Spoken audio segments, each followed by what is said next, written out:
This is 10 Eyewitness News, first at 5, with Amanda Jason.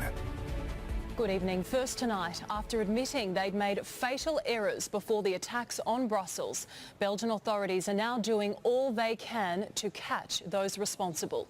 Heavily armed officers have carried out raids once more, and as we go to air, 6 people are in custody. Amber Austin-Wright joins us again. Amber, what do we know about those arrested?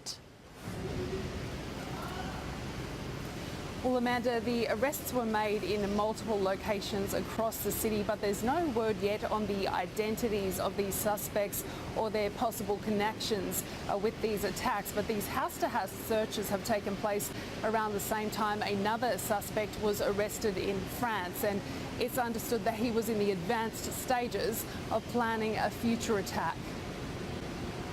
In the early morning, more raids and more arrests. Authorities here in the city's northeast search an apartment. No one was arrested here, and what they've found inside is still unclear. There has been a breakthrough, though, in identifying this man, caught on security vision and believed to be on the run. US authorities aren't naming him, but say he is on their terror watch list. Meanwhile, the brother of another attacker, Najim Latraoui, has been described by his brother as a nice, clever boy. I couldn't believe it was him, but well, there you are. As my lawyer said, we don't choose our family. Brussels, though, is still in shock. One by one, they laid flowers. Mourners turning out at Malbec Station, where 20 people lost their lives. Those left behind trying to make sense of it all. But the city isn't slowing down. While soldiers, army vehicles and machine guns are now part of the environment, people here are trying to get on with everyday life. I'm a bit surprised because for the attacks in Paris, everything was closed for 4 days. And yeah, Wednesday everything was open, and personally I didn't go to school because I was a bit shocked. It shows how much we are strong and we stay together, and it's very important. Sarah Stefanini is an Australian living in Brussels who saw the attack unfold. My family in Australia was obviously quite worried. I was getting a lot of text messages. But she says those who live here have no choice but to keep moving forward.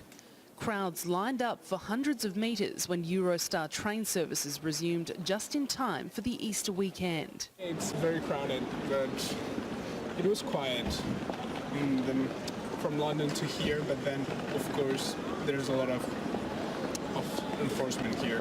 Passenger flights have been suspended over the weekend until at least Monday.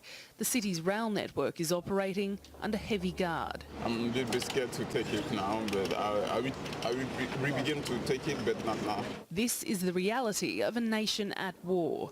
Troops on the streets searching the public to detect any possible threat. But how this happened at all is still in question.